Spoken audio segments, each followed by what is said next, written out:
ایک دور دراز کے علاقے میں صحرا کے بیچوں بیچ ایک حیوان رہتا تھا اور وہ صرف تازہ مٹی، نئے ہرے پودے اور بیج کھاتا تھا۔ صحرا سے تھوڑی دور ایک سلطنت تھی جس کو اس نے ابھی تک دریافت نہیں کیا تھا، اسی وجہ سے وہاں کی سلطنت بچی ہوئی تھی۔ اس سلطنت کے بادشاہ اور ملکہ کی اولاد نہیں تھی اور وہ اس وجہ سے بہت افسردہ تھے۔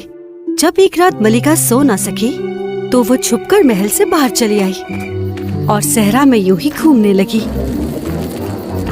صحرا کے حیوان نے اس کو دیکھا لیکن اسے کچھ نہیں کہا اور واپس چلا گیا، کیونکہ وہ صرف پودے اور تازہ مٹی کھانا چاہتا تھا۔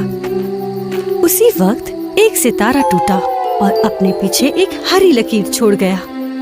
اس ٹوٹے ستارے کو دیکھتے ہی ملکہ نے ایک دعا مانگی۔ کاش میری ایک بیٹی ہوتی تاکہ میں اس کو پیار سے پال سکتی اور اسے پیار کر سکتی۔ اور اسی وقت ایک خوبصورت سی پری ملکہ کے سامنے آ گئی۔ اوہ، تم تو ایک پری ہو نا؟ مجھے اپنی آنکھوں پر یقین نہیں آ رہا۔ جی پیاری ملکہ، میں نے آپ کی خواہش سنی اور میں آپ کے پاس چلی آئی۔ اگر آپ بیٹی چاہتی ہیں تو صحرا میں آپ کو 7 دن اور 7 راتیں گزارنی ہوں گی۔ ستاروں کا جادو آپ کو حیران کر دے گا۔ ملکہ نے خوبصورت پری کی باتیں سننے کے بعد صحرا میں ایک ایک کر کے 7 دن اور 7 راتیں گزاری۔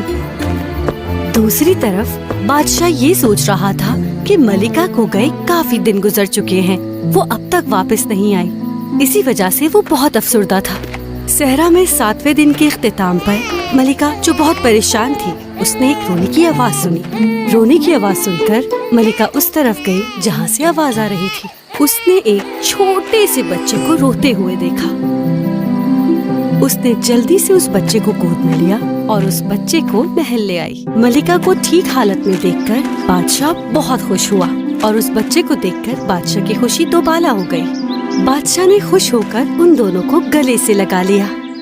انہوں نے اس پیاری سی بچی کا نام ارتھ پرنسس رکھ دیا۔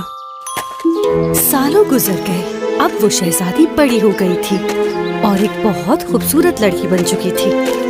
اس کی پسندیدہ چیز بچپن سے ہی مٹی کے ساتھ کھیلنا تھا۔ اگر وہ مٹی پہ ایک تتلی بناتی تو وہ تتلی وجود میں آ جاتی اور اس کے ارد گرد اڑنے لگتی۔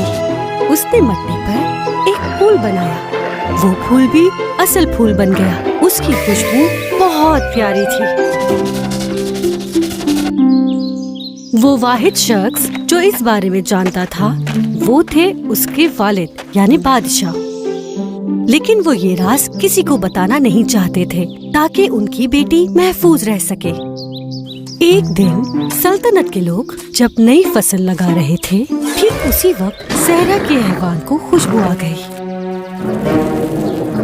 اور اس کو جلد ہی یہ بات معلوم ہو گئی کہ یہ خوشبو تازہ مٹی کی ہے۔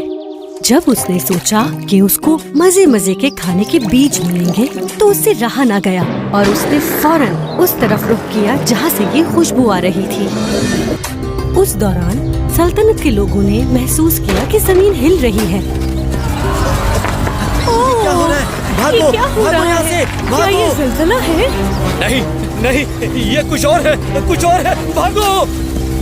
زمین کو ہلتے دیکھ کر بادشاہ اور ملکہ بھی جلدی سے محل کے برآمدے میں آ گئے اور صحرا کے حیوان کو دور سے ہی دیکھ لیا جو زمین کے نیچے سے سلطنت کی طرف آ رہا تھا۔ اوہ نہیں، مجھے لگا تھا یہ سب ایک افسانہ ہے۔ یہ بہت بری چیز ہے، یہ افسانہ سچ ہونے جا رہا ہے۔ بادشاہ نے اپنے سپاہیوں کو اسے جلدی روکنے کا حکم دیا۔ تمام سپاہی سلطنت کے دروازے پر آ گئے، لیکن وہ صحرا کا حیوان اتنا بڑا تھا کہ فوجیوں نے سوچا کہ ہم اتنے بڑے حیوان کو کیسے ہرا سکتے ہیں۔ جب صحرا کا حیوان سلطنت کے پاس آیا تو اس نے ایک ایک کر کے سپاہیوں کو بہت دور پھینک دیا۔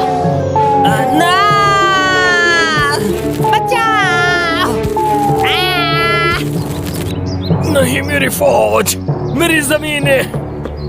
سلطنت کے لوگوں نے یہ دیکھ کر اپنی جان بچانے کا سوچا، فصل لگانا بند کر دی اور بھاگنے لگے۔